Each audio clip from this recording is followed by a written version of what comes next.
অঞ্জলি তার দুই সন্তান পীযূষ এবং পারমিতাকে নিয়ে ছোট্ট এক গ্রামে বাস করে। অঞ্জলির স্বামী ছিল না। পারমিতা পীযূষের থেকে ছোট ছিল। আর পারমিতা হওয়ার কয়েক মাসের মধ্যেই তার বাবা মারা যায়। তখন থেকে অঞ্জলি লোকের বাড়িতে কাজ করে দুই ছেলে মেয়ে এবং নিজের পেট চালায়। স্বামী চলে যাওয়ার পর অঞ্জলি একদম একা হয়ে পড়েছিল। সে নিজেকে সবসময় একা বলেই মনে করত। একদিন, মা, আমাকে কিছু খাবার দাও না, খুব জোরে খিদে পেয়েছে। আর পারমিতা তো ওখানে বসে বসে কখন থেকে কান্নাকাটি করছে। কতবার করে বললাম চুপ কর চুপ কর, কিন্তু আমার কোনো কথাই শুনছে না। মা, তুমি একবার ওকে বলো না। কি হলো মা, তুমি কি এত ভাবছো? পীযূষের অনেকক্ষণ ডাকাডাকি করার পর তার মা তার কথাই সাড়া দেয়। আরে খোকা, বল, কি বলবি? তুই আমাকে ডাকছিস কেন? পারমিতা কোথায়? তোর সঙ্গেই তো খেলতে গিয়েছিল, কোথায় গেল সে? মা, তোমাকে তো আমি সেই কখন থেকে ডাকছি, কখন থেকে কত কিছু বলছি, কিন্তু তুমি তো আমার কোনো কথাই শুনতে পাচ্ছ না। কি কথা ভাবছো কি জানি? কি হয়েছে মা, একটু বলো না। কই না তো, আমার তো কিছু হয়নি, আমি একদম ঠিক আছি। আচ্ছা, কি হয়েছে? কেন ডাকছিলিস বল? আর পারমিতা কোথায়? মা, তোমাকে তো সেই কখন থেকে বলছি পারমিতা বাইরে বসে কান্নাকাটি করছে, ওর খুব জোরে খিদে পেয়েছে। আমি ওকে অনেকবার চুপ করতে বলেছি, কিন্তু ও তো আমার কোনো কথাই শুনছে না। তুমি একবার যাও। কই দেখি দেখি, চল। মা, পারমিতা এদিকে এসো। না না বাবু, আর কেঁদো না, আমি তোমাদের জন্য যেমন হোক করে খাবারের ব্যবস্থা করছি, কেমন? এই বলে অঞ্জলি পীযূষ এবং পারমিতাকে বোঝানোর চেষ্টা করে। মায়ের কথা মতো তারা দুজনে চুপ করে যায়। তুমি তো খাবারের ব্যবস্থা করার কথা বলে দিলে, কিন্তু এখন খাবার কোথা থেকে পাবো? বাড়িতে তো কিছুই খাবার নেই। আমি রান্নাঘরে গিয়ে বিস্কুট খোঁজার চেষ্টাও করেছিলাম, কিন্তু কোথাও বিস্কুট পাইনি। মা, আমার না খুব জোরে খিদে পেয়েছে, তুমি আমাকে কিছু খাবার দাও না। তুমি তো সেই কখন বলেছো আমাকে খাবার দেবে, কিন্তু এখনো তো আমাকে খাবার দিচ্ছ না। হ্যাঁ রে মা, দিচ্ছি তো। দেখি কোথায় কি খাবার আছে। আজকে তো কাজেও যাওয়া হয়নি, মালকিন বলে দিয়েছে আর কাজে যেতে হবে না। দেখি এবার কোথায় কাজ পাওয়া যায়। আর কাজে যাওয়া হয়নি বলে তোদেরকে শুকিয়ে থাকতে হচ্ছে। জানি না এরপর আর তোদেরকে কতদিন না খেয়ে থাকতে হবে। এই বলে অঞ্জলি তার দুই ছেলে মেয়েকে নিয়ে কান্নাকাটি করতে থাকে। সেদিন যেমন হোক করে অঞ্জলি তার দুই বাচ্চাকে নিয়ে না খেয়ে রাতটা কাটিয়ে দেয়। পরের দিন সকালে অঞ্জলি তার দুই ছেলে মেয়েকে বাড়িতে রেখেই কাজের সন্ধানে বেরিয়ে পড়ে। এর ফলে তারা দুই ভাই বোন বাড়িতে না থেকে মাঠে খেলতে বেরিয়ে যায়। এক বড় বাড়ির সঙ্গে তারা অনেক বাচ্চাদের সঙ্গে খেলাধুলা করছিল। হঠাৎ করে খেলতে খেলতে তাদের বল ওই বাড়ির ভেতরে চলে যায়। আর পীযূষ এবং পারমিতা দুই ভাই বোনের সেই বল আনতে বাড়ির ভেতরে ঢুকে পড়ে। আসলে আমরা বুঝতে পারিনি এখানে বলটা চলে আসবে, আমাদেরকে ক্ষমা করবেন। দেখো বাচ্চারা, এরকম ভাবে তোমরা যদি বল ছোড়ো তাহলে আমার এই কাচের জানালাগুলো ভেঙে যাবে। তাই আমি তোমাদেরকে বলছি একটু আস্তে আস্তে খেলাধুলা করো। বাড়ির মালকিন যখন পীযূষকে আর পারমিতাকে এরকম ভাবে বলছিল, তখনই মালকিনের দুই মেয়ে টিনা এবং রিনা তার মাকে ডাকতে থাকে। মা, তোমাকে কখন থেকে ডাকছি, তুমি আমাদের জন্য পিৎজা অর্ডার করেছো? তুমি যে বললে কালকে আমাদের জন্য বড় বড় পিৎজা অর্ডার করে দেবে, এখনো পর্যন্ত অর্ডার দেওয়া হয়নি। মা, তুমি সবসময় আমাদের দুই বোনের কথা শুধু ভুলে যাও। কালকে বলে তুমি আজকে ভুলে গেছো। তুমি এদের সঙ্গে কথা বলতে ব্যস্ত হয়ে পড়েছো। আমরা কখন থেকে ডাকছি, তুমি শুনতে পাচ্ছ না? তাড়াতাড়ি অর্ডার দাও। ও হ্যাঁ, তাই তো, তোরা আমাকে আগে মনে করে দিবি তো। তোরা তো জানিস আমি সবকিছু ভুলে যাই। আচ্ছা চল, আমি তোদের জন্য পিৎজা অর্ডার করে দিচ্ছি, ঠিক আছে? ততক্ষণ ফ্রিজে একটা পিৎজা আছে, আমি ওটাই গরম করে দিচ্ছি, খাবি চল। এই বলে সেই মহিলা রান্নাঘর থেকে পিৎজা গরম করে টিনা এবং রিনাকে দিয়ে দেয়। তারা সোফাতে বসে বসে মজা করে পিৎজা খেতে থাকে। তাদের দুই বোনের দিকে পীযূষ এবং পারমিতা একভাবে তাকিয়ে থাকে। দাদা দেখ, এরা দুজনে কি খাবার খাচ্ছে। এরকম খাবার তো আমরা কখনোই খাইনি। মা আমাদেরকে এরকম খাবার কখনো কিনে এনে দেয় না। আজকে বাড়িতে গিয়ে মাকে বলবো। এটার নাম কি যেন বললো? ওটার নাম পিৎজা, আর ওটা খেতে নিশ্চয়ই অনেক টেস্টি হবে। ঠিক আছে চল, আজকে মাকে গিয়ে বলা হবে পিৎজা বানানোর জন্য। তারা দুই ভাই বোনে এসব কথা বলতে বলতে সেখান থেকে চলে আসে। তারা খেলাধুলা করার পর বাড়িতে ফেরে। তারা দেখে যে তাদের মাও ততক্ষণে বাড়িতে চলে এসেছে। বাড়িতে এসে তারা দুই ভাই বোনে তাদের মাকে বলে, মা জানো তো, আজকে খেলতে খেলতে আমাদের বলটা একজনদের বাড়ির ভিতরে চলে গিয়েছিল। আমি আর পারমিতা বলটাকে যখন আনতে গেলাম, তখন দেখলাম যে ওই বাড়ির মেয়ে দুটো পিৎজা খাচ্ছে। কি পিৎজা? সেটা আবার কি? আমি তো তোর মুখ থেকে এই নাম প্রথম শুনলাম। গ্রামে তো এসব খাবার পাওয়া যায় না। ওরা তো কোথা থেকে অর্ডার করার কথা বলছিল। ওরা দুই বোনে ওর মায়ের কাছে বায়না করছিল পিৎজা খাবার জন্য, আর ওর মা তখন ফ্রিজ থেকে একটা পিৎজা বার করে দিল, তারপর বললে এটা খা। মা জানো, পিৎজাটা দেখতে অনেক সুন্দর ছিল, মনে হচ্ছে খেতেও অনেক সুস্বাদু হবে। তুমি আমাদেরকে কবে ওরকম খাবার খাওয়াবে? আমি বড় পিৎজা খেতে চাই।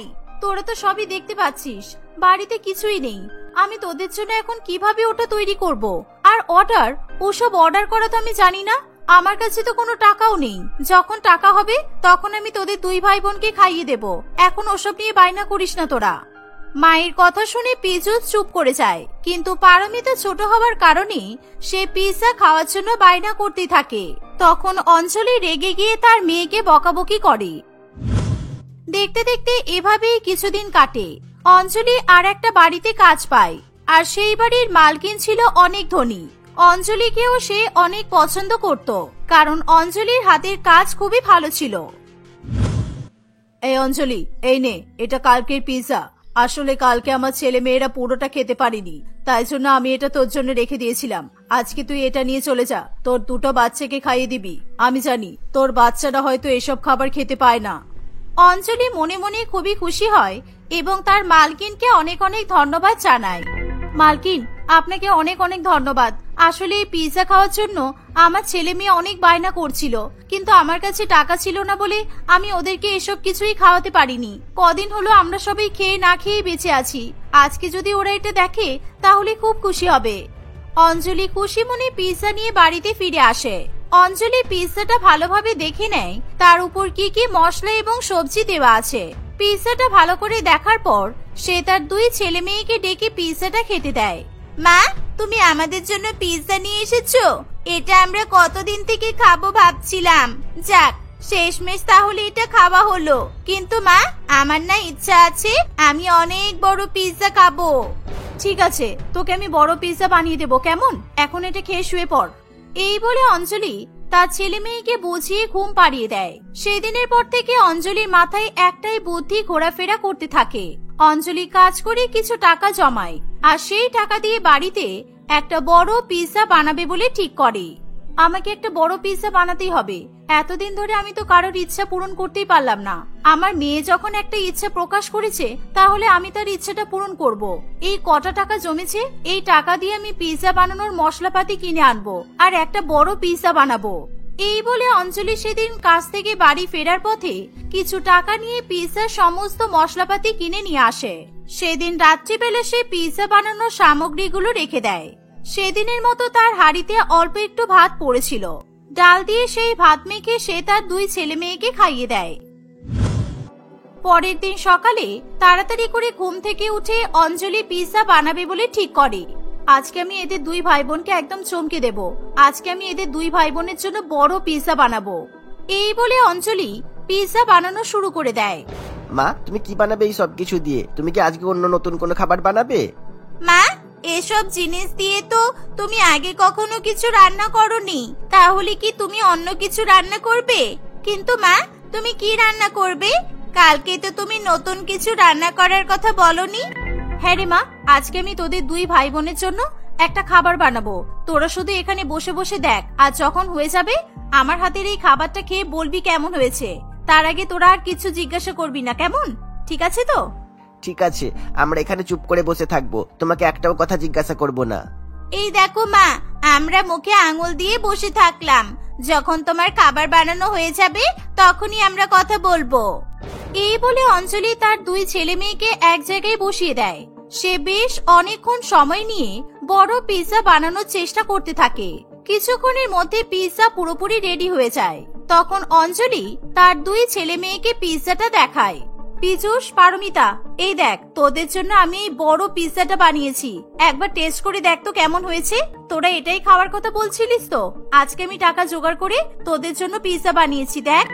মা, আমার তো বিশ্বাসই হচ্ছে না তুমি এত বড় পিৎজা বানিয়েছো। সত্যি তুমি অনেক ভালো। কই দেখি, দাও এবার খেয়ে দেখি কেমন হয়েছে। হ্যাঁ মা, তুমি আগে পারমিতাকে দাও, তারপর আমাকে দেবে। পারমিতা আর পিজুস দুই ভাই বোনই অনেক খুশি মনে পিৎজা খাওয়া শুরু করে। তাদের সাথে সাথে অঞ্জলিও পিৎজা খায়। তারা দুই ভাই বোনে পিৎজা খাওয়ার পর তাদের মায়ের অনেক প্রশংসা করে। মা, তুমি বরং এক কাজ করো, একটা পিৎজার দোকান খুলে ফেলো, তাহলে দেখবে তোমার অনেক টাকা লাভ হয়ে যাবে। তোমার হাতের পিৎজা একবার যে খাবে সে বারবার খেতে আসবে। পীযূষের এই কথা শুনে অঞ্জলি একটা আইডিয়া পায়। অঞ্জলি তার ছেলের বুদ্ধিকে কাজে লাগিয়ে পিৎজার দোকান খুলবে বলে ঠিক করে। হ্যাঁ রে খোকা, তুই তো একদম ঠিক কথাই বলেছিস। যদি আমি এই পিৎজা বানিয়ে বিক্রি করি তাহলে তো অনেকেই কিনতে আসবে, আর গ্রামে তো কেউ এসব খাবার দেখেনি।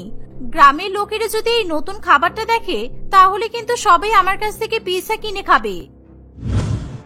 অঞ্জলি পরের দিন থেকে বাজারে একটা দোকান ভাড়া নিয়ে পিৎজা বিক্রি করতে শুরু করে দেয়। গ্রামের লোকেরা পিৎজা নামক খাবারের ব্যাপারে অজানা থাকায় প্রথম প্রথম অঞ্জলির দোকানে কেউ আসে না, কিন্তু দিনের পর দিন এই পিৎজার ব্যাপারটা সকলেই জেনে যায়। তখন সকলেই অঞ্জলির কাছ থেকে পিৎজা কিনতে আসে। এভাবে গরিব অঞ্জলি পিৎজা বিক্রি করে খুবই ফেমাস হয়ে যায়। অঞ্জলি পিৎজা বিক্রি করে অনেক টাকা রোজগার করে ফেলে, আর এর ফলে অঞ্জলি তার 2 সন্তানকে ভালো স্কুলে ভর্তি করে দেয়। দেখতে দেখতে অনেকগুলো বছর কাটে। এখন অঞ্জলির 2 ছেলে মেয়ে বিয়ের বয়সী হয়েছে। পীযূষ তার মায়ের হাতে হাতে সাহায্য করে, আর পারমিতা ইতিমধ্যে একটা চাকরি পেয়ে যায়। তখন অঞ্জলির আর কোনো সমস্যাই থাকে না।